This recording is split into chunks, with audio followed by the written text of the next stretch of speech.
আসসালামু আলাইকুম, কেমন আছেন সবাই? আশা করি সবাই অনেক বেশি ভালো আছেন। কালকে আপনাদের সকলের প্রিয় উপবিশ্বাসের জন্মদিন ছিল। জন্মদিনে কে উপবিশ্বাসকে উইশ করছেন জানাবেন কমেন্টে। হ্যাঁ, আর উপবিশ্বাসের মুখ থেকে শুনুন এটা শাকিব খান কিভাবে উপবিশ্বাসকে জন্মদিনে উইশ করছে। সালোয়ার কামিজ, শুজ, কসমেটিক্স এগুলো নিয়ে গিয়েছিল। যদিও মানে তখন তো মানে বার্থডেটা খুব মনে রাখতো, পরের দিকে মনে রাখার প্রয়োজন ছিল না। শাকিব ভাইকে কোনো ফুল দিয়েছে কিনা জন্মদিনে বা অন্য সময়? না, সে একটা মানুষ যত রোমান্টিক বাস্তব জীবনে ততটাই রোমান্টিক। শাকিব খান তো আনরোমান্টিক। বাট সে অনেক বেশি হাসাতে পছন্দ করে।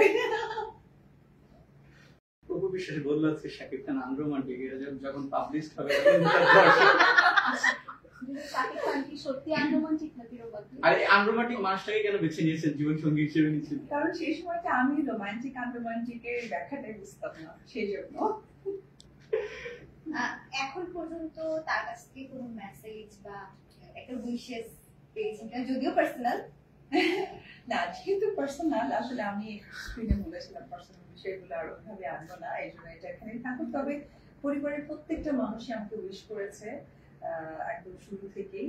তো এটা আসলে অন্যরকম ভালো লাগার যোগ করে, কারণ রাত 12টার পরে না ঘড়িতে বাজার আগে মনে হচ্ছে কি কি ফোন করছে, কেন করছে না।